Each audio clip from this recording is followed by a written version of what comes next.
Welcome to another Dao tutorial. Today we've got a new track. We're moving into some new territory finally. The last couple videos we've been able to explain, and hopefully you're playing along and being able to read the basic structure of the song, understanding how to play the notes with the different fingering positions, how to move through those low, middle, and starting into the high octave, the rhythm with the different tempo, whole steps, half notes, quarter notes, and added extra half notes. Okay, so we've got a really good fundamental tool set right now to where we can understand how to play the song on its root structure. For this video and the next videos to follow, we're going to be moving through those extra intermediate to advanced techniques where we're adding flavor to each song. So we've got different flares, we've got hammers, we've got taps, we've got pull-offs, we've got glissando, vibrato, tremolo, crescendo. We've got a lot of these things coming up in the next videos. What I want to do is I want to take each video as a short chance to kind of introduce one of those details, one of those flavorings along with a new track, and kind of show you step by step how to play it and what are the details of that, what makes it special. Okay, so for this week, the one we're going to start with is probably your most basic. It's going to be a really simple flare that you can add to your music, basically just a tap, or you can call it a hammer on or hammer off. You'll see this, one of the most common pieces of extra notation is that if you pull up that notation, you're going to see after some notes and before other notes, you're going to see these smaller numbers raised up and underlined leading into the note or carrying after the note. Sometimes one number, sometimes a couple numbers. So when you see that, you know that each one of those notes has a little bit of a flair, and it's followed just like as if it was part of the regular music. Like you could almost substitute this in and make them each eighth notes or quarter notes or something like that, because it ends up just being a little flutter or a flare at the beginning or the end of a note to make it stand out a little more, to give it a little bit of an accent, to give it a little bit of flavor and depth. Okay, so when we go through this song is called Lost, and it's from a TV show. It's just one that I learned a long time ago, and I think it's a really good introductory song to some of these techniques because it only has one special technique.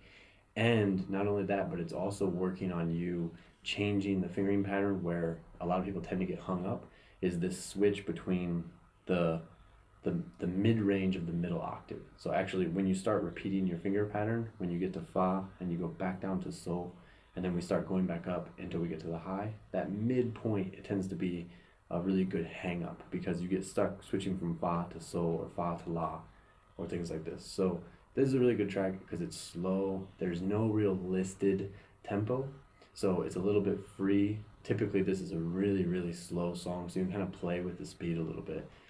In the videos to follow, we probably won't be doing the metronome every video, so I'll keep leaving that down there. Make sure you have a metronome with you because it is a great tool to practice with and to get used to the different speeds that you can play at. But that'll be more like just beginning to be your own practice, so I hope you keep doing that. But if we see these notes, what we're going to do, like in the first line, we see the mid-range la, and then we have a shi la, like a 7/6, and then 3. So we have this pull off into a bigger note. So we're starting to play with the notation. It's not just straight up and down like the last couple songs have been. Okay, so we start from the beginning and we're playing.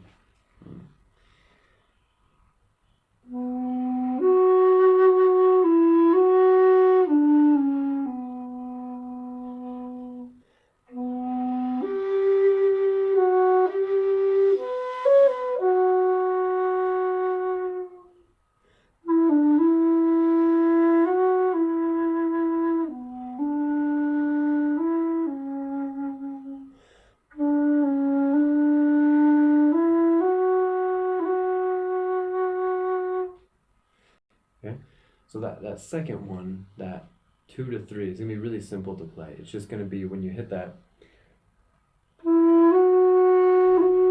it's just a tap. Okay, so we've done some of these taps before in the earlier tracks, but they haven't been specified. So this is just going to be specified to make it essential to the track, so to say.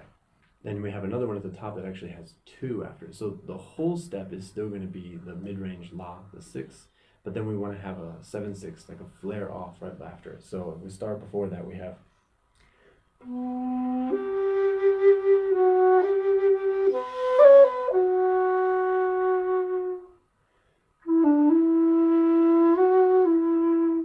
like this. Okay, so moving through the song, you're gonna see there's places to add these extra notes. There's ways to add these extra hammer-ons, and you want to remember these techniques coming up that you don't want to overuse them. So it's like spice in that sense for cooking. You don't want to over salt or over spice or over garlic. You want to sprinkle, have a little bit, and have it bring the music forward. Be sure to drop down and click on the links to download this notation so you can play through this song, and keep looking for other songs, because now if you've got this and you've got your basic structure, you should be able to play along with most tracks. And then now we're just going to start dipping into adding a little piece of notation each video every week, adding more tools for you to use and understand. So I hope this is helping. If you have any questions, let me know. Drop down the links. Don't forget to like and subscribe so you guys can see when there's new videos coming up, because now we're getting into some of the more interesting, more fun elements of practice. Okay, so we'll see you guys next week. Keep practicing and keep hitting those high notes.